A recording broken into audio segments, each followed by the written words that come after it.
Due to popular demand, ranking videos are back. Today we're going to be ranking all 10 villains now Count Dooku is in the game. Leave a like if you enjoy, let me know your favourite villain in the comments section, maybe even put your list down there as well. Without further ado, we're going to get right into it with the number 10 spot. And I don't think there was any doubt that this was going to be Captain Phasma now. In the recent update, Phasma's staff strikes have been fixed and they do seem to move a lot quicker now, and I would say they've been a lot more beneficial in battle. However, overall, Captain Phasma still just can't compete with the other villains. Her blaster doesn't do anywhere near as much damage as it should be doing, and while her droid is pretty good, the strikes still can leave you pretty vulnerable. Coming up against a lightsaber hero, unless they're being stunned, these strikes aren't going to do much. Her survivor ability is helpful for giving her the extra health, but overall, her blaster needs to do some more damage.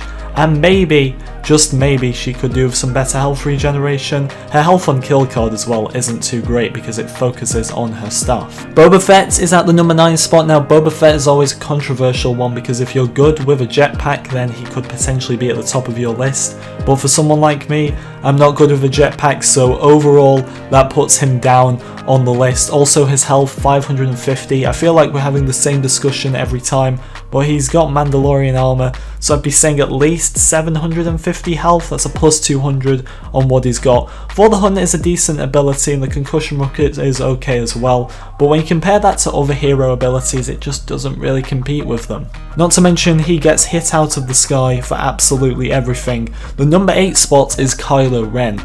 Now, I believe Kylo Ren's frenzy has also been touched up on in the recent update, but I still find it very glitchy, and overall sometimes Kylo Ren's strikes just kind of feel very inconsistent. They don't seem to hit and register as much as the other lightsaber users in the game, and this is a huge problem with him. I like his pull and his freeze, but overall that frenzy can make you very vulnerable sometimes, and he just doesn't seem to deliver as much as the other lightsaber heroes. I will say though, I do love his health card, and it makes him at least usable in the larger scale game modes. Iden is at the number 7 spot, and I've always said ever since Iden got her health card for her droid shock ability, she has been a worthy adversary in the game.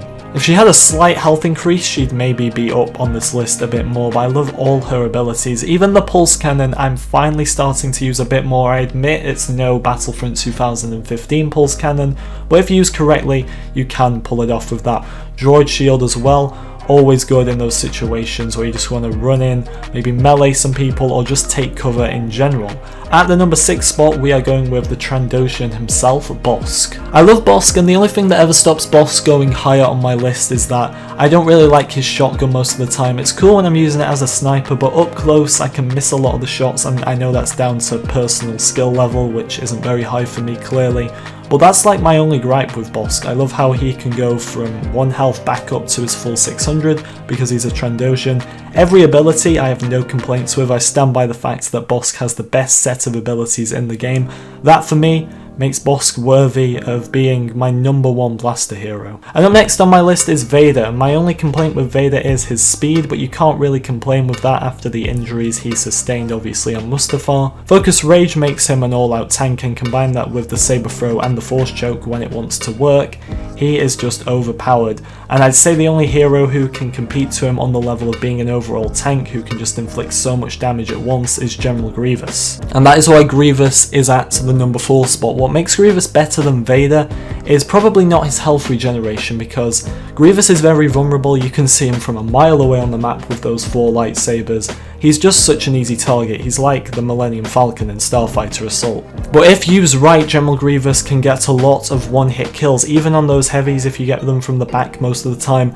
This is where Grievous really thrives. Claw Rush is the best ability in the game by a mile. The detail on that and just the overall enjoyment I get out of using it is pretty fun.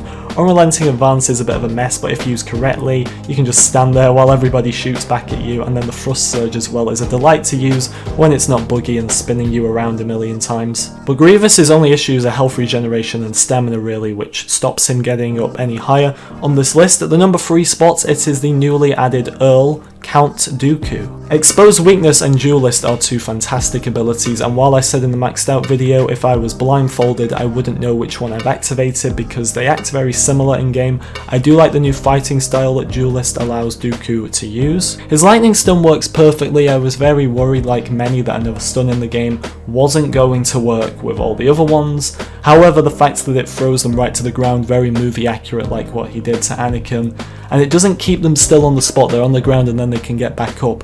That balances things. Dooku's stamina and overall power with a lightsaber is to be admired in this game.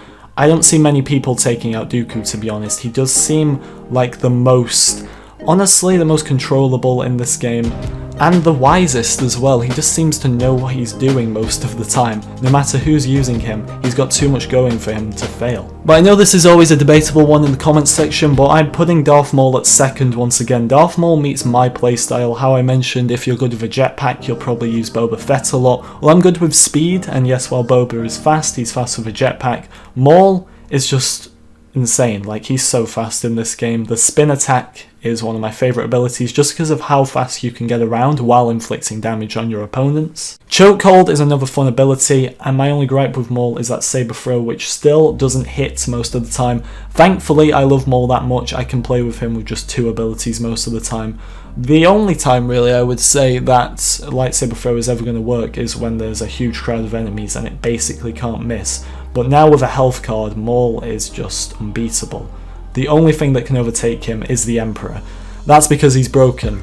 But I do say with the Emperor it's hard because you've got lightsaber heroes, you've got blaster heroes, how you balance this guy with lightning, and that's the gripe really, like you just can't balance him. That's why he's taken the #1 spot. Electrocute is obviously situational, but I feel Dark Aura combined with his normal lightning and also the chain lightning is the best set of, I wouldn't say best set of abilities, because with Electrocute obviously it doesn't make out for a full set of 3 like Bossk's, but I would say the best combo in the game is this normal lightning and the chain lightning. With a bit of Dark Aura to slow your enemies down, there is no escape. This is how people go on insane like 100+ kill streaks with the Emperor. He's just he's on a different level, let's be honest here. And that is how I'm going to finish off this list. Let me know if you agreed or disagreed in the comments section, and obviously remember to put your list down there as well. Thank you so much for watching everyone, and we're going to be covering the heroes once the Chosen One, Anakin Skywalker, is in the game. I'll see you all then.